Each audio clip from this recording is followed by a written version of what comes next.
bet you didn't know I had circus training, but I'm not here to talk about that. I'm here to talk about an update to our pod. It's actually a much bigger update than that. Behind the scenes, we've been working for the past year to upgrade our entire production line. So our production line is about 10 years old now, getting a little bit unreliable. So for the last year, we've actually had a new one assembled, part of it in Italy and part of it here in Australia.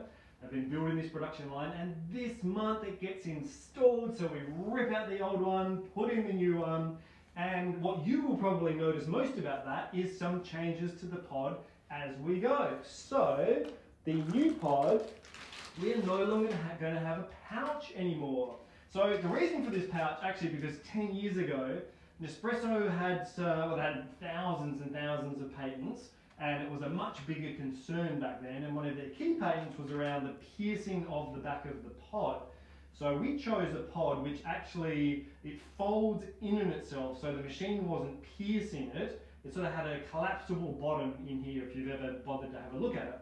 Now, that's good and well, but this section where it collapses in itself, it had a thinner layer of material in that section, so it could just sort of didn't have to pierce it, it just broke it as the needles pushed it, which is great. But with that thinner layer of material, oxygen could migrate through there over time, which is why, to give it a shelf life, we needed to put it in a pouch. But that's no longer the case. The patent issues aren't an issue anymore. So we are moving across to a closed pod. Now, oh, I forgot to grab that. Here we go, over here. So this is actually the new packet that we're going to be moving into.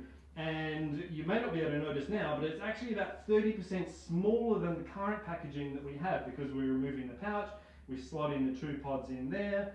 And so as far as our environmental footprint goes, when we're shipping the goods to you, then we're reducing that footprint, spit out my words, by about 30%, which is great. Now, you'll notice a few changes as this rolls out. So first, you're going to notice a closed pod in a pouch, because it was really hard for us to time the pods and the production line and everything just happening perfectly. So we decided to do this first because this can go in the pouch. Then we're going to go to a closed pod in the box, in the new box.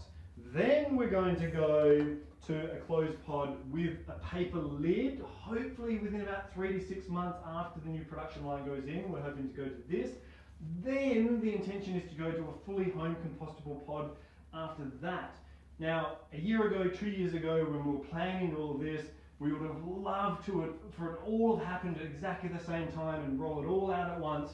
But these projects are really complicated, and things don't always play out exactly how you want it to. So we're still pressing forwards and we're doing the best we can, but you'll just notice a few little changes over time, and stay tuned for more updates. See you later.